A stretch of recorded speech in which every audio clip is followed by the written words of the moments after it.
Listo. Entonces ya comenzó la grabación, entonces pues podemos arrancar. Em, pues voy a tratar de devolverme un poquitico a la última, digamos, parte que habíamos tratado de ver antes de, de dejar de vernos un poco. Entonces, pues estábamos hablando de comunicaciones digitales, ¿no? Entonces estamos hablando nuevamente de por qué se hacía comunicación digital, em, y demás, ¿no? Entonces, la parte principal que hemos dicho es que pues la comunicación digital no es una comunicación natural, ¿no? Cuando yo hago una comunicación o un enlace de comunicaciones, pues en principio siempre yo lo hago sobre medios reales o sobre canales reales, canales analógicos, ¿no? Entonces, pues realmente decimos que esa comunicación digital no es una comunicación natural, sino que es una comunicación de alto nivel. En bajo nivel estaríamos con comunicación análoga, ¿no? Entonces veíamos que el canal siempre era analógico, que el canal, por ejemplo, la fibra óptica, por ejemplo, el espacio libre, por ejemplo, bueno, todos los otros canales que hemos visto por allí, pues todos esos canales transmiten señales reales, ¿no? Entonces, señales de tensión, de voltaje, señales de luz, fotones, luz visible, bueno, y demás, ¿no? Entonces, todas esas son señales reales. Si esas fuentes de información son analógicas, entonces, pues, ¿por qué hacer la comunicación digital? Entonces, la idea era que pudiésemos tener sistemas de comunicación que fuesen modulares y escalables, ¿no? Allí hablábamos entonces que, por ejemplo, si yo tengo un sistema de comunicaciones analógico y empiezo a tener, por ejemplo, muchas repetidoras en el camino, entonces decíamos, si estoy yo en la Universidad del Bosque, necesito establecer un enlace entre el bosque y la nacional.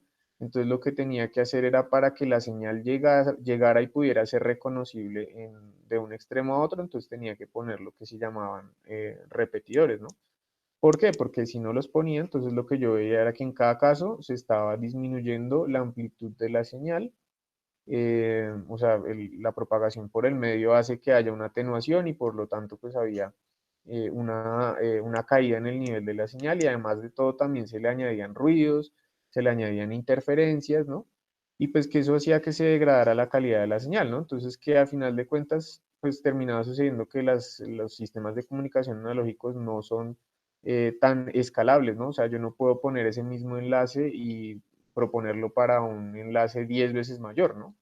Sino en todos los casos yo tendría que hacer modificaciones en el diseño para poder llevar la señal de un punto a otro, ¿no?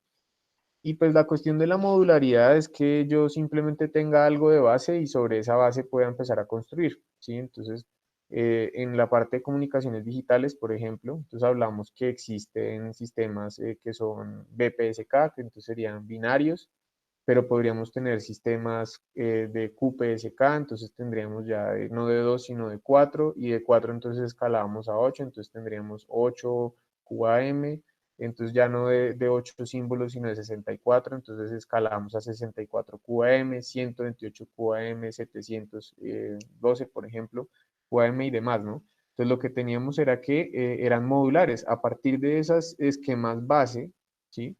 Que podrían ser PAM o PPSK u otros. Entonces podemos construir los sistemas más complejos. ¿Listo? Lo otro también es que el procesamiento de la señal se hace posible gracias a los algoritmos sofisticados que tenemos. Entonces la idea es que podemos aumentar la velocidad de procesamiento de las señales porque hacemos uso de algoritmos muy sofisticados que pues han surgido por allí y entonces lo que logramos es que el procesamiento de la señal se haga mejor, ¿no? Entonces, ¿yo qué puedo hacer con ese procesamiento de la señal? Pues lo que yo puedo hacer es proteger la señal, por ejemplo, a errores en el canal, entonces sería lo que veríamos como codificación del canal, por ejemplo. Yo puedo procesar la señal también y añadirle, por ejemplo, prefijos cíclicos. Por ejemplo, puedo añadirle, bueno, digamos que yo puedo añadirle muchas otras cosas para hacer ese procesamiento de la señal, ¿sí? Y pues eso blinda un poco también el sistema de comunicaciones. Lo más importante de todo, o lo que tiene, digamos, mayor valor allí, es esa parte de corrección de errores. Si yo tengo la oportunidad de añadirle a esa señal bits que me hagan volver la señal un poco mejor o más estable, pues yo puedo corregir errores. Puedo, después de decodificarlos o de recibirlos, corregir esos errores en la transmisión y por lo tanto esos niveles de error en la señal o de los errores en la comunicación, en teoría, van disminuyendo o tratarían de disminuir. ¿Listo? Esa es la parte más importante, que yo puedo añadir algoritmos de corrección de errores también. Eh, el principal problema que tenemos con la comunicación, pues 100% analógica, tiene que ver con la acumulación de errores que tenemos en el proceso. ¿Sí? Entonces allí es donde, por ejemplo, ahí estaría dibujando cuatro señales, una que estaría puesta en azul, la señal recibida azul, pues por ejemplo sería la señal que se recibiría en, digamos, no sé, en la 100 con novena, la roja entonces ya la tendría por ahí en Avenida Chile, y la verde, por ejemplo, ya sería la que llegaría a la Nacional, ¿no? Entonces, pues en últimas lo que yo veía ahí era que en cada uno de los procesos, a pesar de que pronto yo estuviese reconstruyendo la amplitud, el nivel de señal a ruido de la señal ya no era pues adecuado.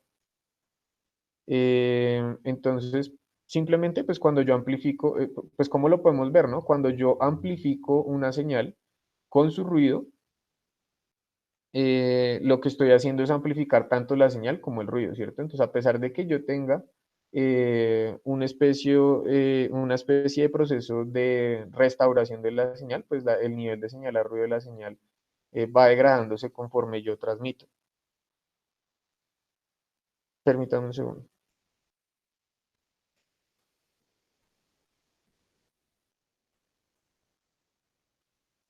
Bueno, listo. El error entonces se va propagando de acuerdo al número de enlaces que van existiendo en el sistema de comunicaciones. ¿Sí? Entonces volvemos a lo mismo. Entonces en cada uno de los puntos yo voy a tener diferentes niveles de señal a ruido.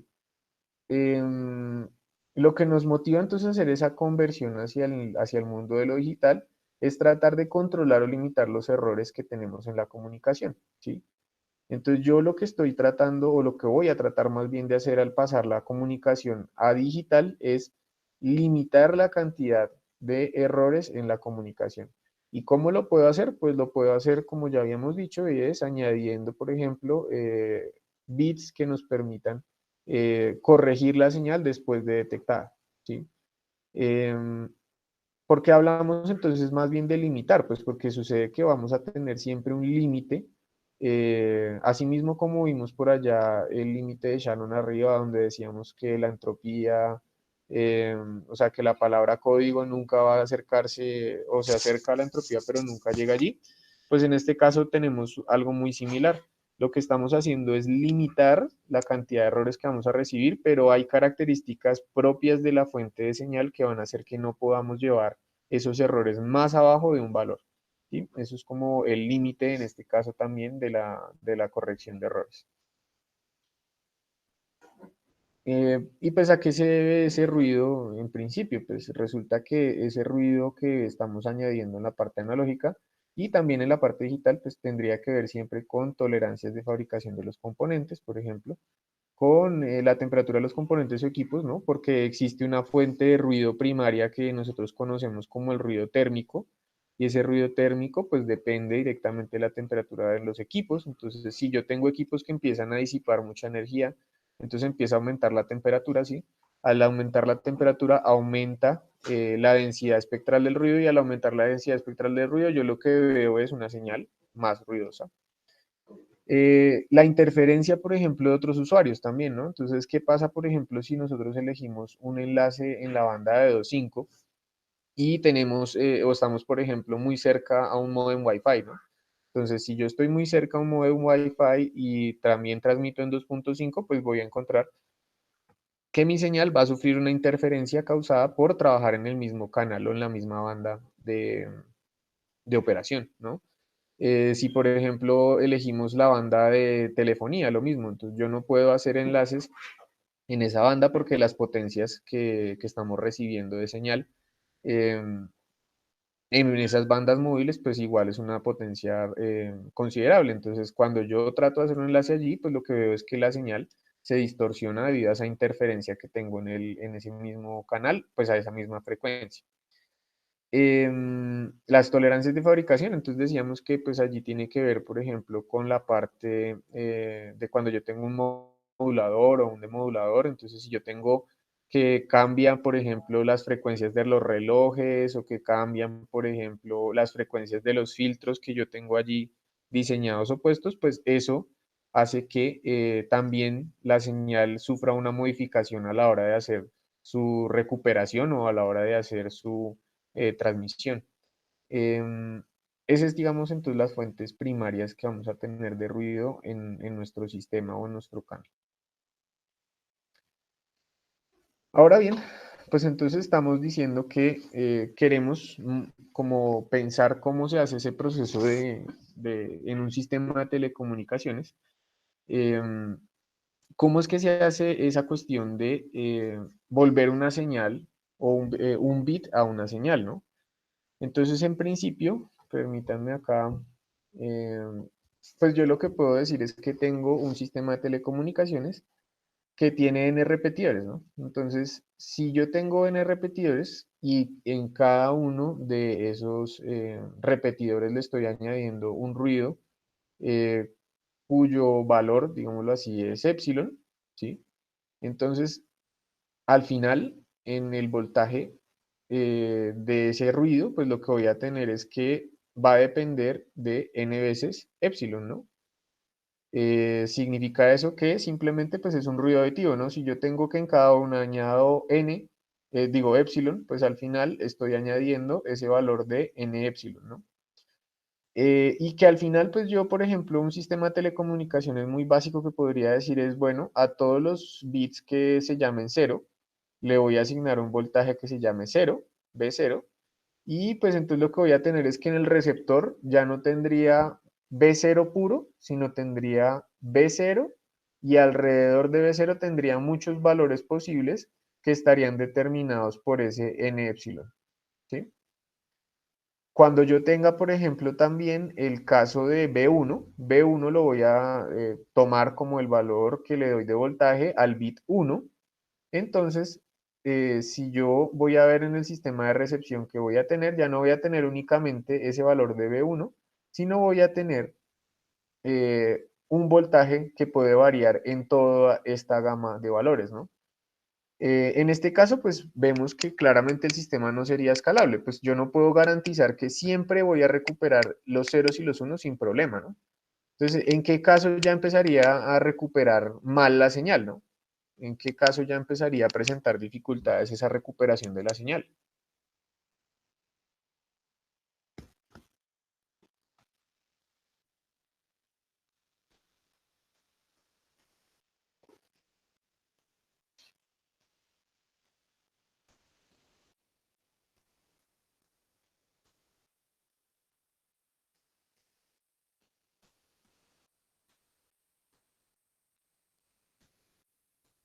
Dice que cuando la señal está cerca al piso del ruido. Sí, más o menos. ¿Alguien que quiera complementar de pronto? Cuando n epsilon es igual a b menos b2. O sea, a B1 menos B0.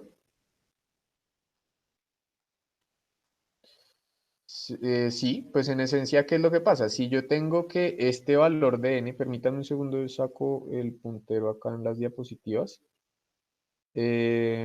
Cuando yo tenga, por ejemplo, que este valor de n, por ejemplo, o este mismo valor de n, se acerque tanto eh, al otro valor, ¿no? Al B0 que pues básicamente ya no tenga cómo distinguir entre ceros y unos, ¿sí? Entonces permítanme si quieren, vamos a explorar acá una posibilidad adicional, qué pena. Eh, Aquí estamos viendo la misma diapositiva por aquí, acá no. Entonces,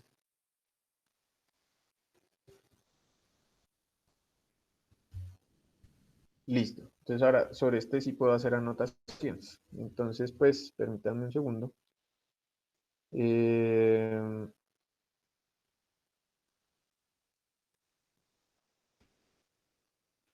Listo. Entonces, si yo, por ejemplo, entonces yo lo que introducimos acá es que para yo saber en el receptor cuál es el valor de, o cuándo es un uno y cuándo es un cero, pues yo voy a poner un valor que se llama el threshold, ¿no?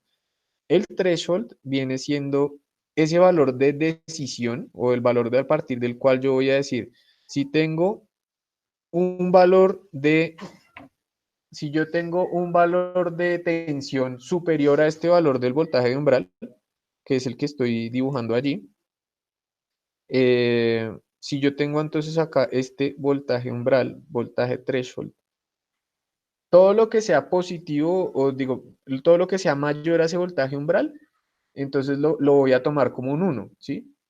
Todo lo que sea menor a ese voltaje umbral, pues lo voy a tomar como un valor de cero, ¿sí?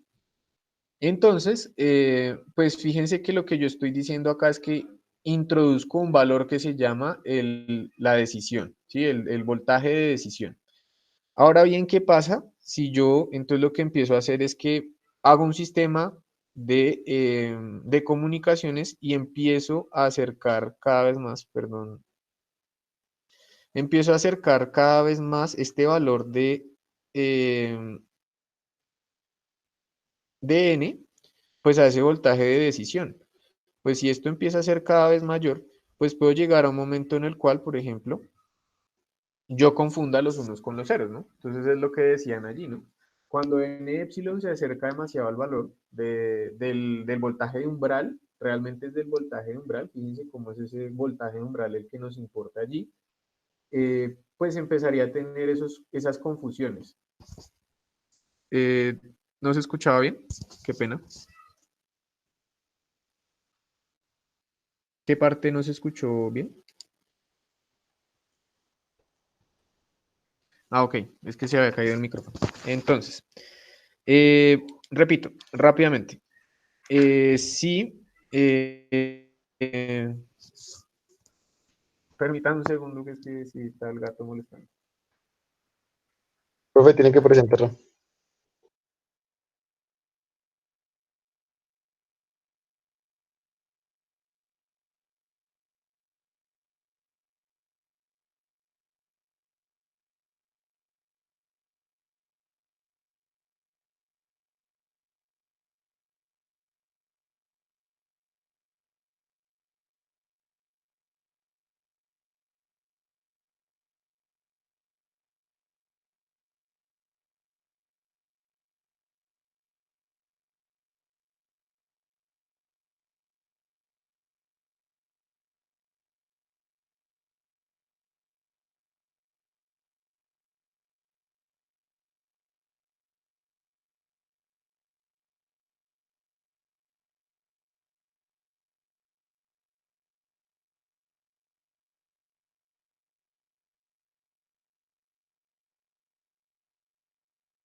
Ya, qué pena.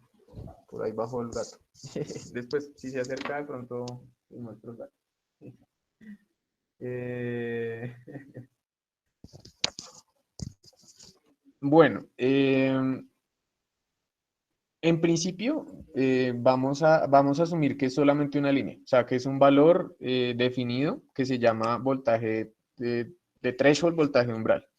En el mundo real, pues efectivamente no es un solo valor, sino es una gama de valores, ¿sí? Pues porque yo no puedo tener como una discriminación tan efectiva allí, sino, pues primero vamos a pensar es en esto, en que tenemos es un voltaje a partir del cual yo tomo o lo asumo como uno y un voltaje a partir del cual yo lo tomo como cero, ¿listo? Eh, entonces lo que estábamos diciendo era que tengo ese voltaje umbral y cuando ese ruido o ese valor aditivo de ruido em, se acerque mucho pues a ese voltaje umbral, o sea, V0 más N por epsilon se acerque mucho al umbral, pues ya tendría entonces yo confusión. Entonces yo lo que empezaría a hacer es que yo envío un 0, pero a la hora de recibirlo lo recibo como un 1, ¿no?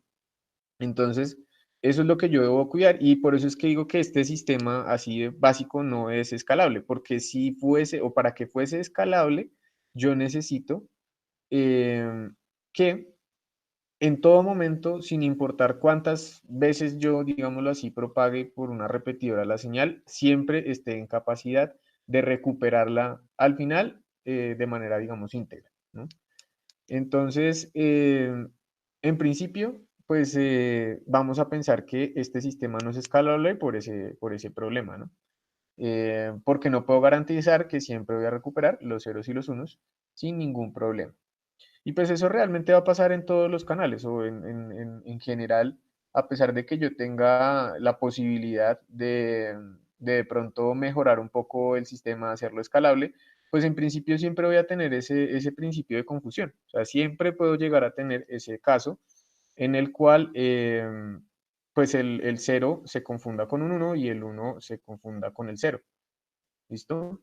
En el único caso en el que no pasaría, pues es evidentemente cuando no tengo ruido, ¿no? Si yo no tengo ruido, pues lo que voy a tener es que B0, pues siempre lo voy a tener propagándose como B0 y B1, pues siempre lo voy a tener propagándose como B1.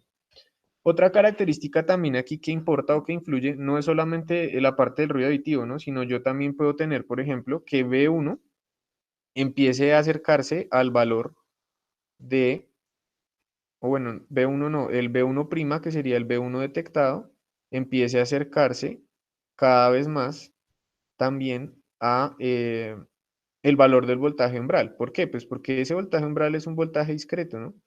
Y yo lo que hago es que cuando propago la señal, pues no solamente tengo un efecto de ruido aditivo, sino también puedo tener un efecto de atenuación, ¿no? Entonces, si yo tengo atenuación en ese canal, pues lo que estoy haciendo es que cada vez me acerco más, por ejemplo, o disminuyo el valor de B1 y por lo tanto, pues me puedo acercar más peligrosamente a ese valor de voltaje umbral, ¿no? Entonces, esas son las dos características que yo debo cuidar allí.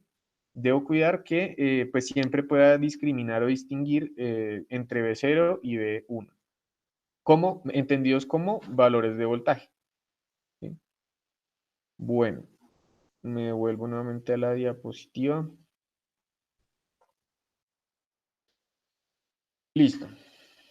Entonces, si yo empiezo a pensar entonces en que quiero los voltajes recibidos, eh, volverlos los bits nuevamente, entonces yo lo que debo hacer es un mapeo de la señal en esos dos niveles, ¿no?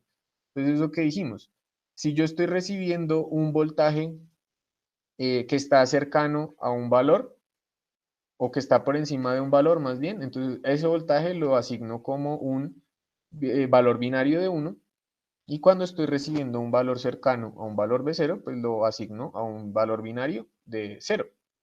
¿Sí? Eso es lo que llamamos la señalización. Entonces yo en mi bloque de recepción lo que hago es decidir a qué valor le doy el 0 y a qué valor le doy el 1. ¿Y cómo lo hago? Pues hay diferentes técnicas. Entonces yo puedo tener, por ejemplo, ese que decíamos aquí. Entonces yo puedo tener que estoy recibiendo, tengo un valor de decisión, que sería ese voltaje de umbral que vemos allí en la diapositiva, que se llama, en mi caso, por ejemplo, B1, o que yo lo decidí poner como B1 más B0 medios, ¿sí? Em, pero entonces todos los valores que sean inferiores a ese valor, yo los asumo como un dígito binario cero. Y todos los valores que se superen o que superen ese valor del voltaje umbral, los asigno como un 1, ¿sí?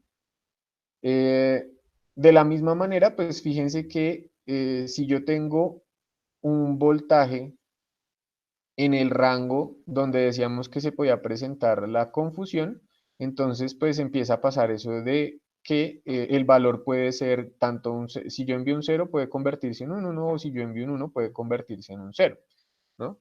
Entonces fíjense que aquí ya pues metemos un poco más precisamente de la naturaleza del decisor, ¿no? Em, Permítanme un segundo, ya le respondo la pregunta. A ver. Em, Estamos diciendo que en principio yo lo asumía como un valor único, ¿cierto? Pero por ahí alguien preguntaba que no es sola, o que si no- era realmente una línea a la partir de la cual yo decidía, o si es un rango de voltajes más o menos si es un rango de voltajes en el cual se presenta esa confusión. Entonces, realmente es un rango de voltajes entre los cuales se presenta esa confusión. Y en ese rango no es que se pierdan los datos, sino que se está presentando confusión entre el dato transmitido y el dato recibido, ¿sí? Em, no se pierden, no se pierden. Entonces la idea es que pues yo estoy mandando cadenas de ceros y unos, ¿no? Realmente yo ya no estoy mandando solo un uno o solo un cero.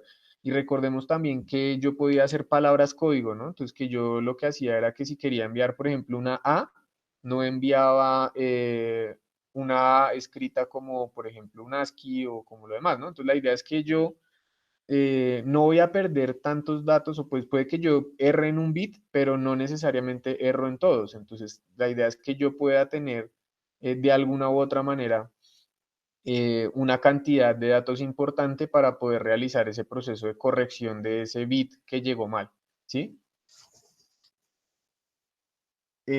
Bueno, respecto a que si el voltaje de decisión puede ser dinámico, entonces normalmente no.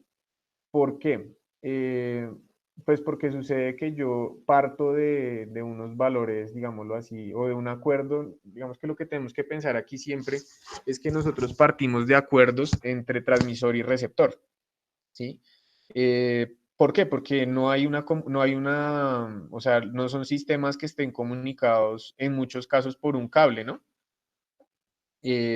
Hay casos en los que sí es transmisión, por ejemplo, alámbrica, y yo podría pensar en que de alguna u otra manera envío la información del transmisor al receptor de configuración, digámoslo así, pero hay muchos otros casos en los que no. Entonces, pues yo debo partir de un acuerdo, digámoslo así, entre transmisor y receptor. Si yo tengo ese acuerdo entre transmisión y recepción, pues ya puedo empezar a hacer, digamos, la interpretación de los datos que lleguen, ¿no? Em, eso es lo que sucede allí. Entonces por eso no puede ser tan dinámico, digámoslo así. Esto es para un sistema de dos niveles, ¿no? Entonces, pues pensemos en que si ya no es un sistema de dos niveles, sino de n niveles de voltaje, por ejemplo, pues es aún más claro que el voltaje o los voltajes de decisión o los rangos tienen que ser exactos, o bueno, no exactos, más bien, deben ser definidos. Si esos rangos no están definidos, pues entonces vamos a poder tener allí problemas a la hora de la decodificación, por ejemplo, ¿sí? Entonces, en principio, si no, no puede ser dinámico, sino más bien tienen que ser valores eh, definidos. ¿Listo? Bueno, entonces estamos diciendo que si yo tengo un voltaje que llegue en alguno de estos rangos, pues se presenta la confusión. Entonces yo envío un cero, pero en el receptor puede que haya recibido un uno. eh, y viceversa, envío un uno y puede que haya recibido un cero, ¿no? Eso es lo que llamaríamos como una especie de canal binario. ¿Listo? Entonces ya es lo que vamos a estar estudiando ya un poco más adelante. Listo. Bueno, para terminar este primer bloque, pues entonces pensemos en lo siguiente. Pues resulta que yo, entonces estoy diciendo que quiero enviar es una señal que está en tiempo continuo, ¿no?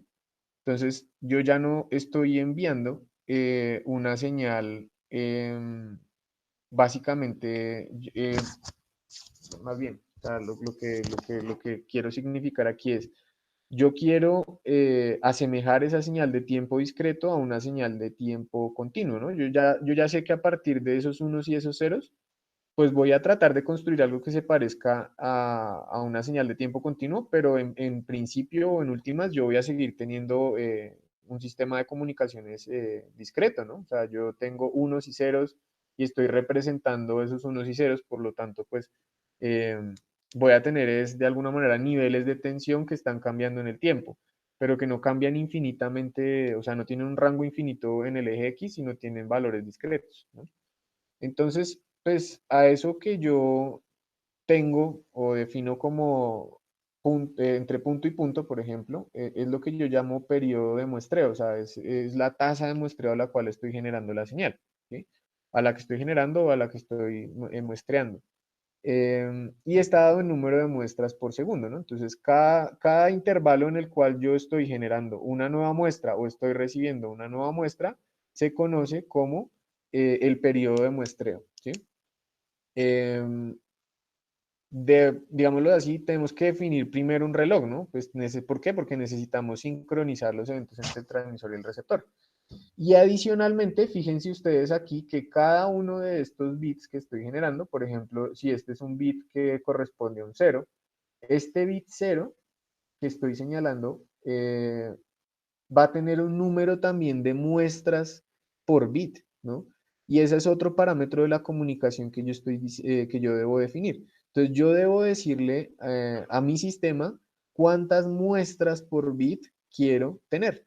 Y de esa manera, pues entonces ya hago, digamos, el mapeo. Esto se llama mapeo de señales, de bits a señales. Ese es el proceso de mapear esos bits a las señales. Yo empiezo a decir, listo, quiero tener un periodo de muestreo, supongamos de tanto tiempo, ¿sí? Estoy definiendo cuánto es el intervalo o el intervalo de tiempo que va a pasar entre muestra y muestra, ¿cierto?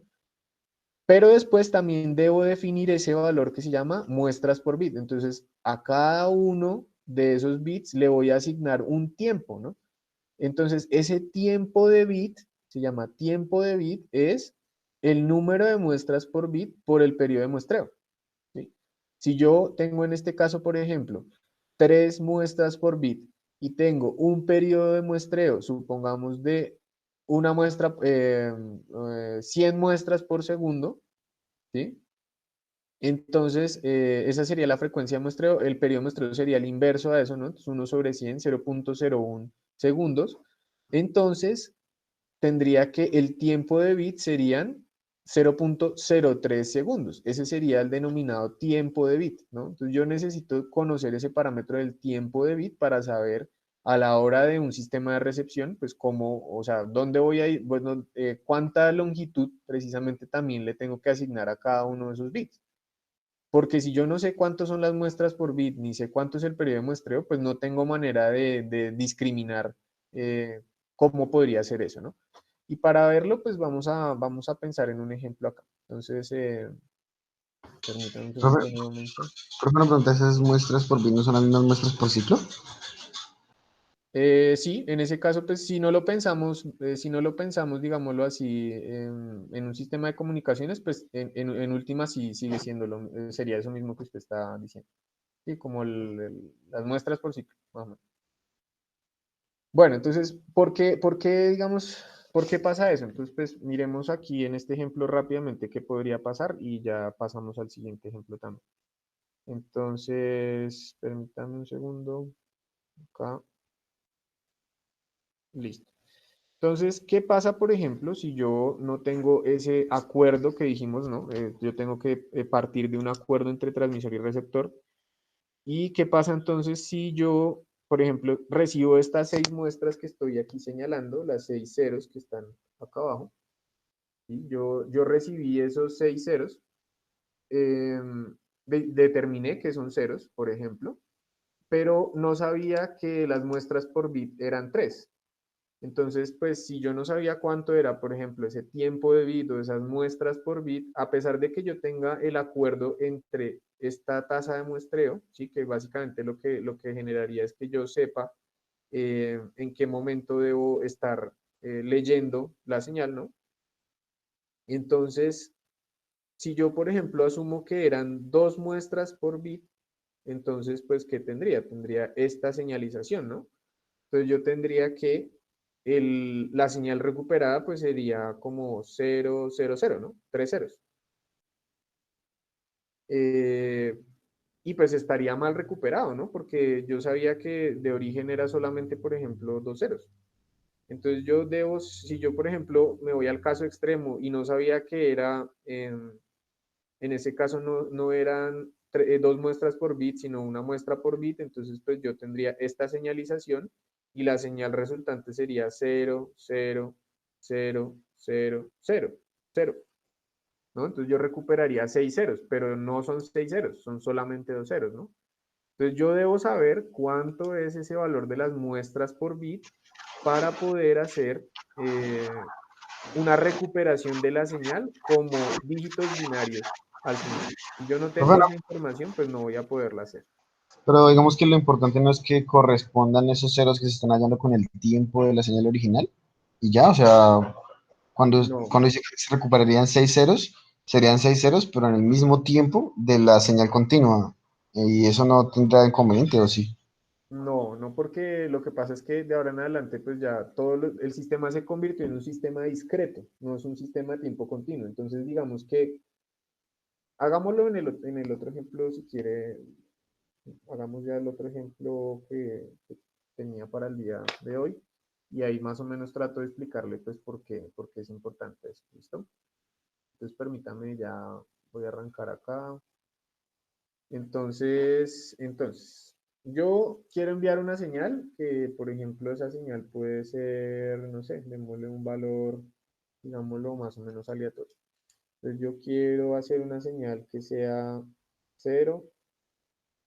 Permítame un segundo. Yo quiero representar la señal que es cero, 1, por ejemplo, otro uno, un cero, y dos unos también. Dos, listo. Entonces, voy a hacerle a esto una especie de rejilla para que entendamos más o menos qué es lo que yo quiero representar, ¿no? Entonces, esa es la señal que yo quiero enviar, ¿no? Entonces, quiero enviar 0, 1, 1, 0, 1, 1. ¿Sí? Esa sería la señal binaria que yo quiero enviar. Supongamos que esta es la palabra código para alguno de los eventos que habíamos visto anteriormente. ¿Sí? Eso quiere decir que es una palabra código única, ¿sí? Que esa palabra código es esa exactamente, 011, 011. Esa es la que yo quiero enviar, ¿sí? Eso es lo que hay que tener ahí presente. Yo no quiero enviar, por ejemplo, una señal que tenga, o sea, esta señal no es la misma, por ejemplo, a enviar 001111001111. ¿Sí? Si yo duplico cada uno de los bits, ¿sí? Si yo los duplico, automáticamente voy a tener confusión en el mensaje, ¿no? Porque ya no es la misma. O sea, si yo tengo 0, 1, 1, no es lo mismo a tener 0 y 3 unos, ¿no? O sea, eso tiene que ser ahí digamos que tiene que ser claro. Si yo tengo una confusión en alguno de los bits, ya automáticamente el mensaje cambia, ¿no? La palabra código cambia y el mensaje cambia. Entonces yo lo que dije es, a cada uno de esos bits le voy a asignar, ¿cierto? Le voy a asignar un número de muestras por bit y un intervalo de muestreo, ¿sí? Entonces yo voy a asumir que voy a tener, por ejemplo, digamos que vamos a tener 5 muestras por bit, ¿sí? Entonces, pues, ¿qué es lo que pasaría? Que yo cuando represento esa señal en el transmisor, pues lo que voy a estar teniendo es cada muestra es uno de estos puntos rojos. Entonces tendría 5 muestras, ¿no? Entonces, uno, 2, permítame un segundo, que es que está fallando bien el lápiz. Bueno, permítame ver acá. Listo. Entonces, 5 muestras por cada bit. Entonces, cuando quiera representar ese cero, pues voy a poner realmente 5 puntos en cero. ¿Sí? Tendría un punto en cero, otro punto en cero, otro punto en cero, otro punto en cero. Aquí van 4. Y el quinto punto en cero. No, espere que se demore. El lápiz no está funcionando muy bien.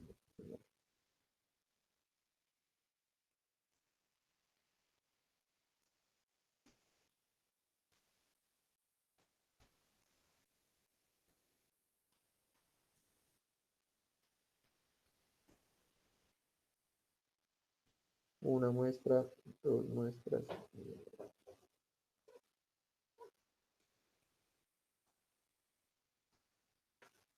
Esas 5 muestras entonces representaron ese primer cero, ¿cierto?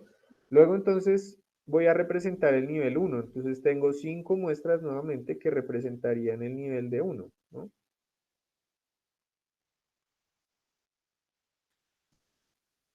Luego tengo otras 5 muestras que tienen que representarme el siguiente 1. ¿Sí?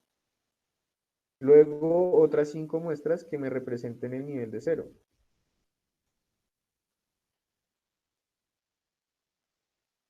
Luego otras 5 muestras, ¿no?, que me representen el nivel de 1. Y finalmente otras 5 muestras que me representen el nivel de 1. ¿Sí? Entonces la señal que yo generaría sería esa señal que estamos viendo ahí en rojo, ¿cierto?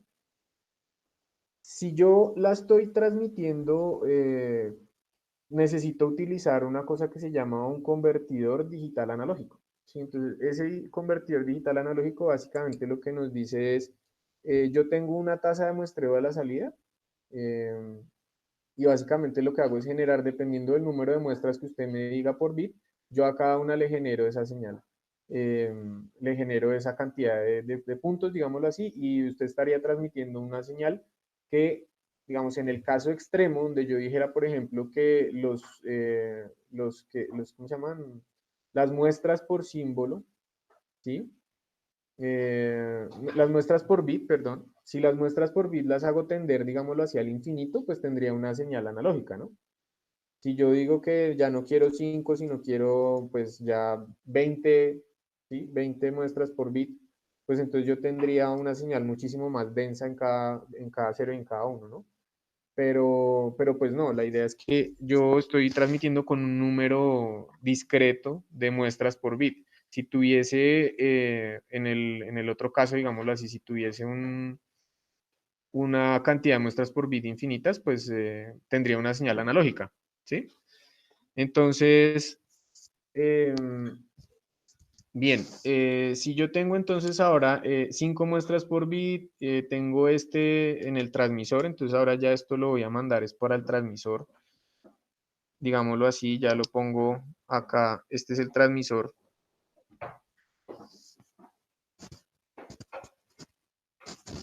Este es el transmisor. ¿Listo? Entonces, si yo voy a recuperar eso en el receptor, pues, ¿de qué debo partir para poderlo recuperar en el receptor? ¿De qué debo partir? Que habíamos dicho que yo necesitaba tener como acuerdo. Las muestras por bit. Entonces, yo necesito saber cuántos son las muestras por bit, ¿no? Entonces, yo necesito saber cuántos son las muestras por bit, samples per bit, ¿no? ¿Qué más necesito saber? Pues necesito también saber cuál es la tasa de muestreo, ¿no?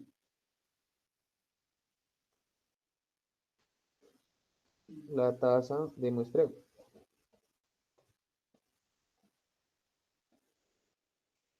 Si yo conozco esos dos valores, entonces, ¿qué es lo que dijimos que podía yo calcular?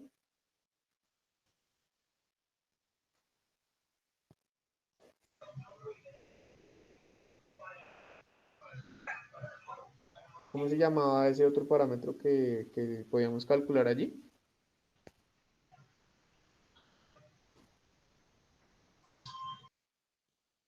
Se llamaba el tiempo de bit, ¿no? Entonces yo puedo calcular el tiempo de bit. ¿Y cómo calculaba el tiempo de bit? El inverso de es la misma tasa de muestreo, ¿no? No, es la tasa de muestreo. Sobre, Es la tasa sobre multiplicada por, SPB. exactamente, por la cantidad de muestras por bit. ¿Por qué? Porque pues lo que dijimos es, a ver, voy a hacer acá un zoom sobre esta gráfica. Lo que dijimos fue que, bueno, asumamos en principio que esa diferencia entre los puntos era constante. Eh, Listo, entonces yo dije que la diferencia en tiempo que hay entre cada muestra, entre muestra y muestra, es eso que yo llamo la tasa de muestreo, llamémosla T, periodo de muestreo, ¿sí? Y a la vez también dije que tenía una cantidad de muestras por bit, ¿no? Entonces estas 5 eran las muestras por bit, ¿sí? Estas 5 que tengo acá señaladas en amarillo serían las muestras por bit, ¿sí? Entonces, si el tiempo que transcurre entre cada una, entre muestra y muestra es st, pues para poder calcular cuánto dura un bit completo, pues necesito saber cuántas muestras tengo en cada bit y cuánto es el tiempo que demora entre cada una de esas muestras, ¿no? ¿Sí, sí es claro? ¿Sí me siguen ahí? Sí, señor. Bueno, entonces, si yo tengo esa cantidad de muestras por bit y tengo la tasa de muestreo, el periodo de muestreo, acá sí es el periodo de muestreo. mm,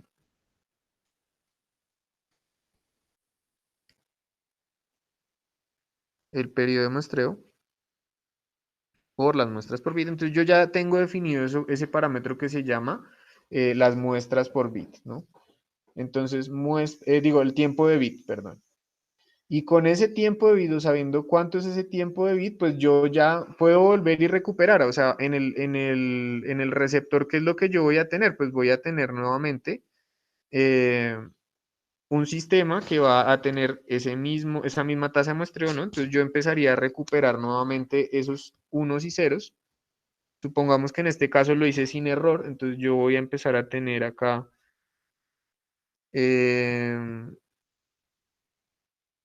0, ¿sí? Los 5 ceros, por ejemplo, los 5 unos, otros 5 unos,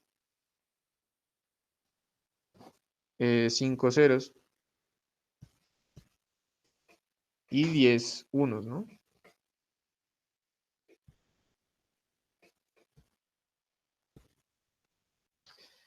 Entonces yo tengo nuevamente la señal recuperada que sería esta en el transmisor y pues para yo poder definir cuál es esa palabra que estoy recuperando, pues necesito saber esa información. Si yo no la tengo, entonces ahí era donde pasaba eso que comentábamos, ¿no? Entonces yo tengo acá, por ejemplo, supongamos que yo no tenía acordado que las muestras por bit eran 5, sino por ejemplo que fuesen, no sé, digamos que fuesen 2.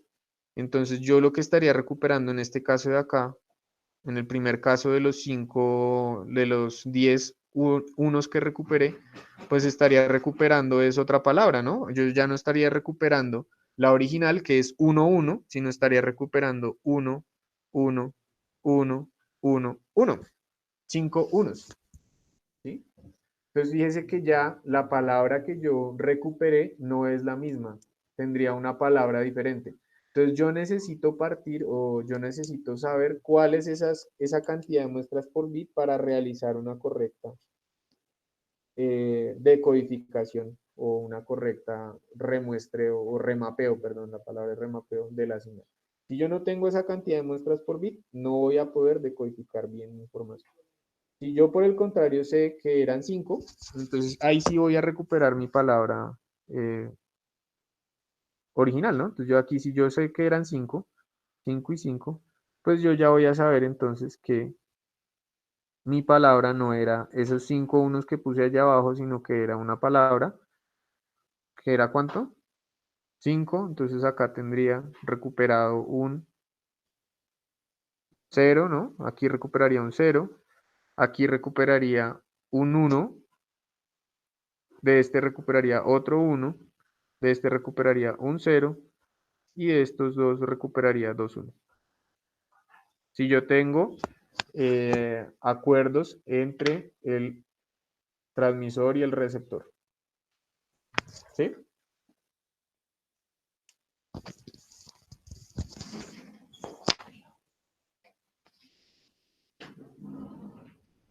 ¿Sí es claro? O de pronto no.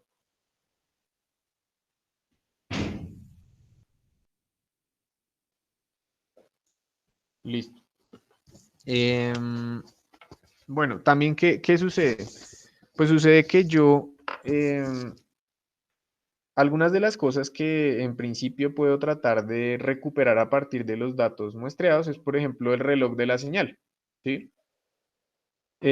Yo, de principio, perdón, lo que yo tengo acá es, por ejemplo, que el reloj con el que estaba transmitiendo esa señal inicial, entonces recordemos que el reloj básicamente eran flancos positivos y negativos, ¿cierto?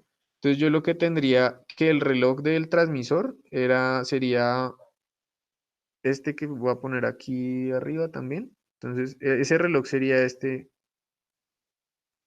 y tendría estos flancos, ¿no? Digamos, si estoy pensando que son flancos de subida, por ejemplo, o de bajada, lo importante es que sería o estaría muestreado en estos puntos, ¿no?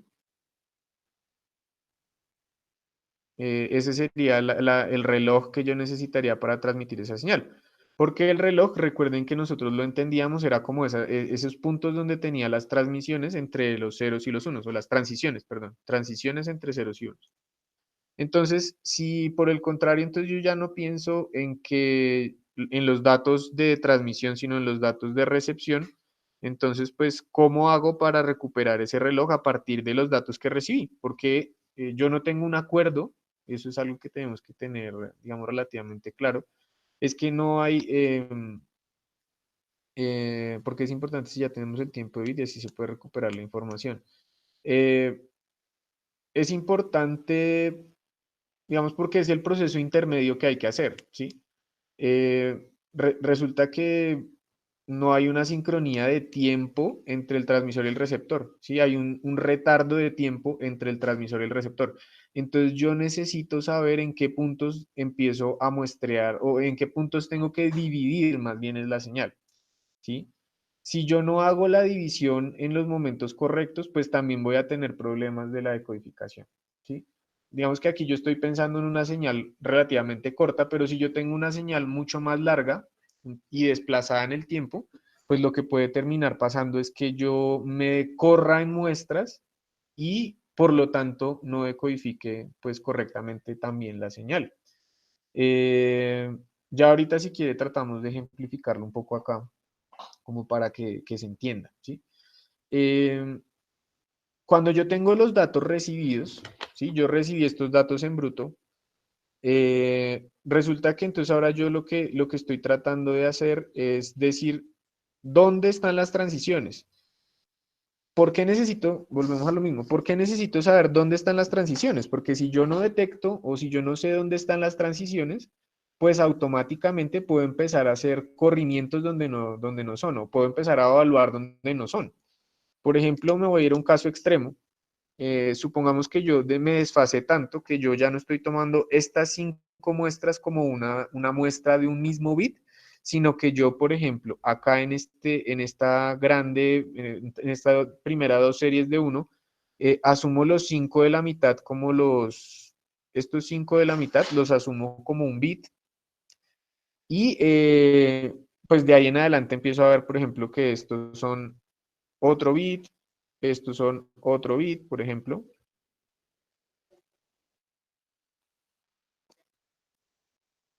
Sí, acá estos siguientes 5 como otro bit y estos otros 5 que vendrían acá como otro bit, ¿no?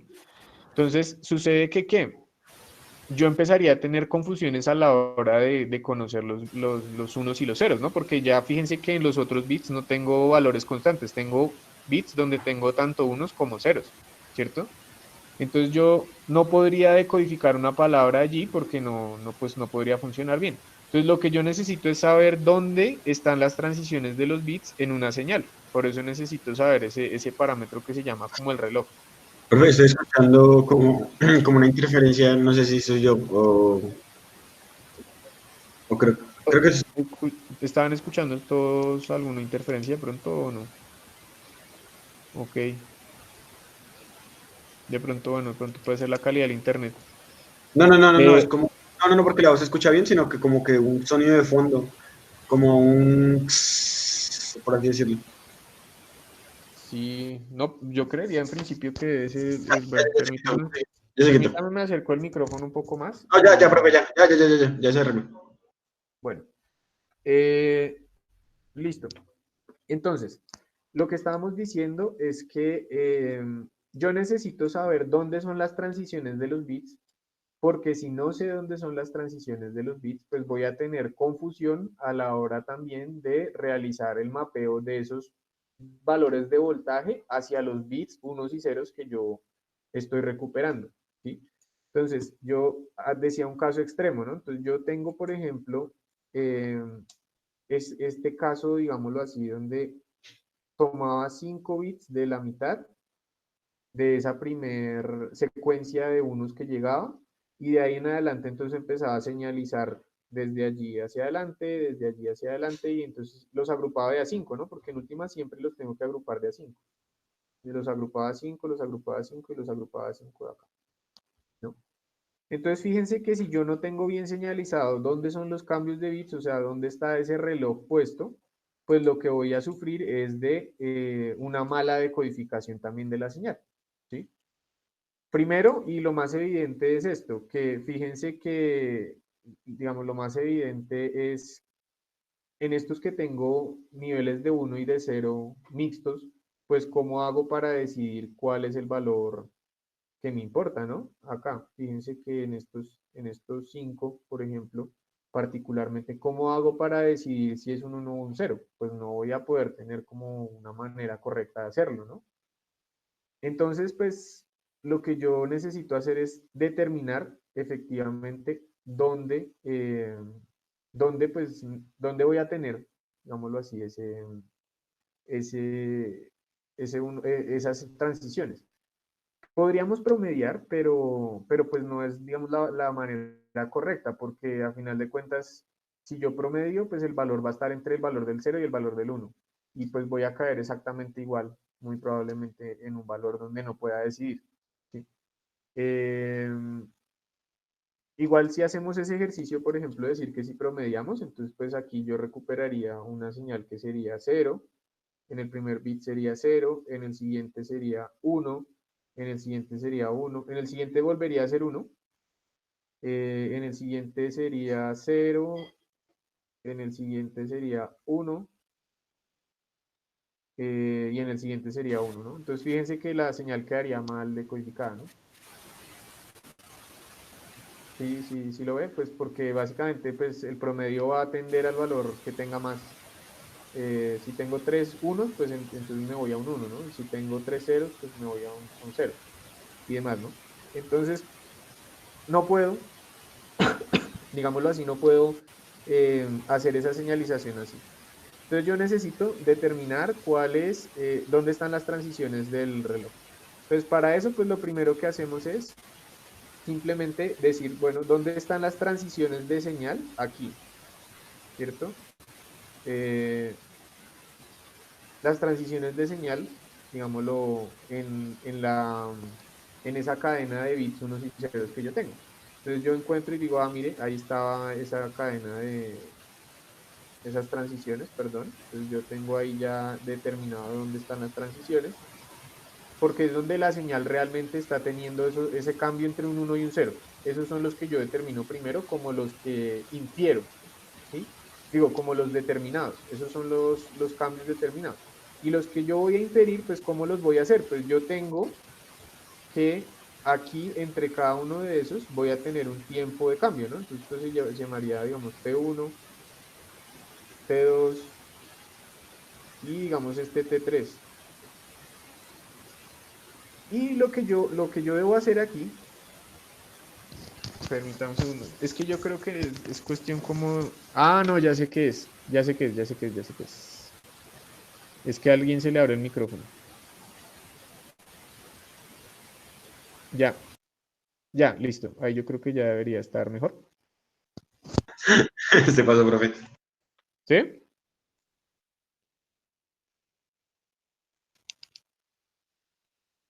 Sí, sí, sí, listo. Bueno, entonces, yo tengo tiempos entre cada una de esas transiciones reales en la señal. ¿Listo? Si yo tengo esos tiempos en las transiciones, pues lo que yo debo saber allí es que esos T1, T2 y T3 son múltiplos de ese tiempo de bit. Entonces yo necesito saber cuánto es el tiempo de bit, porque si sé el tiempo de bit, puedo determinar dónde son las transiciones. ¿Sí? Yo parto de las transiciones reales y a cada transición real le sumo un tiempo de bit. Si a esa transición real le sumo el tiempo del bit, pues ya voy a saber dónde es la siguiente transición, ¿sí? Y pues va a suceder que en algunos casos coincide, como por ejemplo en este caso que estoy aquí señalando, en, con una línea abajo, ¿no? Entonces tengo dos donde la diferencia entre el final de uno y el siguiente es el mismo tiempo de bit. Entonces ya ahí automáticamente puedo decir, ahí hay otro bit.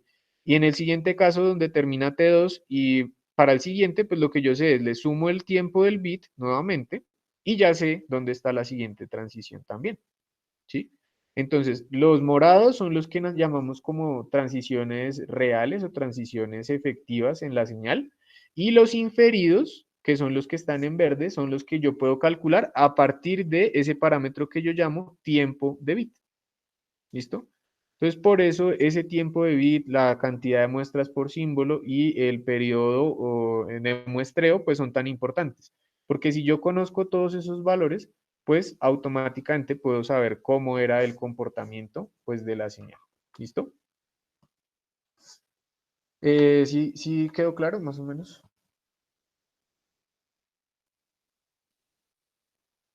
Listo. Bueno, por este primer bloque, pues ya quedaríamos así. Permítanme, yo tengo la grabación.